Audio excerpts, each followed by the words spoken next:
Hey everybody, and welcome. In the real world, pretty much nothing changes all by itself. When one thing moves, it almost always causes something else to move or change right along with it. Today, we're going to dive into something called related rates, which is this really cool calculus tool that lets us see exactly how all those interconnected changes are happening. So let's just jump right in with a classic problem to get our heads around this. Picture this. A rocket is blasting off into the sky, and on the ground, 5,000 feet away, there's a camera that needs to tilt upwards to keep it in the shot. Now think about it. As the rocket's height changes, the camera's angle has to change too. Those two rates of change, the rocket's speed and the camera's tilting speed, are connected. So the big question is, how fast exactly does that camera's angle need to change at any given moment? By the end of this, you're going to see exactly how to figure that out. So here's our game plan for tackling that rocket problem. First, we're going to really unpack the main idea here, this connecting rates of change concept. Then, I'm going to give you a foolproof, 5-step method that seriously works every single time. After that, we'll put that method to work with a couple of examples to build some confidence. And finally, we'll zoom out and see why this whole related rates thing actually matters in the real world. Okay, so what's really at the heart of our rocket problem? Well, it's all about how different rates of change are connected to each other. The rate that the rocket's height is changing is directly tied to the rate that the camera's angle has to change. It's that simple. To make this super clear, let's just think about a balloon. It's a perfect example. As you blow air into it, what happens? Its volume gets bigger, right? But at the exact same time, its radius, how wide it is also expanding. You can't have one without the other. You literally can't change the volume without also changing the radius. They're related. They're connected. And that brings us to the official term for all this. This whole idea is called related rates. If you have a couple of things that are linked together by some equation, well, it turns out their rates of change are also linked. And the mathematical tool we use to find that exact connection, that's the derivative. A derivative is just the calculus way of finding the formula for a rate of change. It's how we describe speed and movement mathematically. Now, this slide here is really important because it clarifies the language we're using. On the left side, you've got the simple measurement, the radius, r, or the volume, v. But on the right, that's where the action is. That's the rate. How fast is the radius changing over time? We write that as dr over dt. That little dt on the bottom just means with respect to time. That's the key difference. One is a static number, the other is a dynamic speed.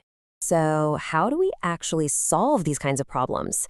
Well, the good news is it's not some kind of dark magic. It's just a process. And lucky for us, there's a super reliable 5-step strategy that works every single time. So let's open up the toolbox. And here it is. This is the whole roadmap. Step 1, draw it out and label everything. Just get a visual. Step 2, list your knowns and unknowns. What info did the problem give you? And what exactly are you trying to find? Step 3, find the equation that connects all your variables. This is usually some geometry formula you already know. Step 4, differentiate. This is the big calculus step. This is where you turn your static equation into an equation of rates. And finally, step 5, plug and chug. Substitute your numbers and solve for what you're looking for. It just turns a messy word problem into a clear, step-by-step process. Okay, now listen up, because this is the single most important rule. This is the one mistake everybody makes when they're starting out. As this slide says, you cannot, I repeat, cannot plug in your numbers too early. You absolutely have to do the calculus in step 4 before you substitute your numbers in step 5. Why?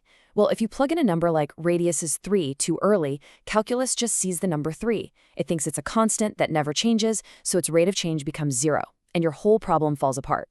You have to wait until after the derivative step. Differentiate first, then substitute. Got it? All right, enough theory. Theory is great, but let's actually get our hands dirty. Let's move on to our examples and see how this 5-step method works in practice. And we'll start with our old friend, the balloon example. So we've got a spherical balloon and we're pumping air into it at a steady rate. What we want to know is how fast is the radius growing at one specific moment in time. So following our method, step 2 is all about getting organized. What are we given? The problem says the volume is changing at 2 cubic centimeters per second. That's our dv over dt. And what do we want to find? We want to find the rate the radius is changing, dr over dt, at the exact instant when the radius, r, is 3 centimeters. See? All laid out? Okay, step 3. Now we need to find the connection. We need an equation that links our two variables, volume v and radius r, together. Well, for a sphere, the good old geometry formula for volume is perfect. V equals 4/3 pi r cubed. That's our master equation right there. Now for the fun part, step 4. We take the derivative of that volume formula. That gives us dv dt on one side, and on the other, an expression that has r squared and most importantly, dr dt, the thing we're looking for. Then we move to step 5. We just plug in our numbers, 2 for dv dt and 3 for r. We do a little bit of algebra to get dr dt by itself, and bam! There's our answer. The radius is increasing at a rate of 1/18 pi centimeters per second. Okay, you ready to level up? Let's try a slightly harder one. An airplane is flying overhead at a constant height. We want to know how fast the direct distance between us on the ground and that plane is increasing as it flies away. Don't worry, we're going to use the exact same 5-step method. Step 2, let's organize our info. We know the plane's horizontal speed, its dx dt, is 600 feet per second. We want to find the rate of change of that direct, diagonal distance, s. So we're looking for ds dt. And we want to find it at the exact moment the horizontal distance x is 3,000 feet.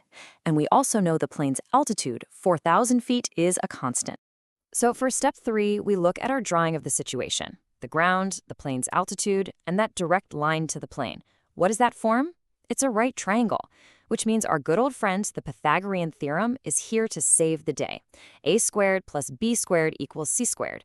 Or in our case, x squared plus 4,000 squared equals s squared.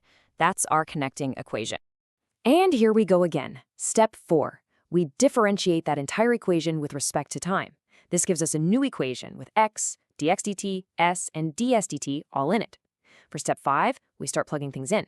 We know x is 3,000, dx dt is 600. We just have to do a quick side calculation with our Pythagorean theorem to find that at that instant, s must be 5,000. So we plug that in, do a little algebra, and we find our answer for ds dt. The distance is increasing at 360 feet per second. See? The 5-step method works every time. Okay, so let's zoom out for a second. We've crunched some numbers, we've solved a couple of problems, but what's the big idea here? So what? Why does any of this matter? You know, it really just boils down to these 2 key things. First, the core idea. If things are connected, their rates of change are also connected. It's a fundamental principle of how the world works. And second, the method. We now have this amazing 5-step process that lets us find an unknown rate if we know the others. It's like a blueprint for solving these dynamic, real-world problems. And this is not just about doing abstract math problems for a class. This 5-step process is a seriously powerful way of thinking.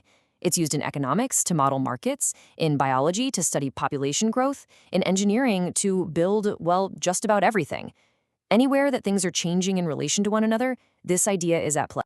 And that brings us all the way back to where we started. That rocket problem. Think about it. We have a changing height, a changing angle, and a right triangle connecting them. Do we now have the tools to figure out how fast that camera's angle needs to change? Oh yeah, absolutely. We have the exact 5-step method we need to solve it. We know how to do it. And that really is the biggest takeaway. This isn't just math. It's a new way of seeing the hidden connections and the dynamics of the world all around you. So I'll leave you with this final thought. Just look around you, right now, as your coffee cools, as a car drives down the street, as the sun sets. What other connected rates are changing all around you? Once you start looking, you'll see them everywhere.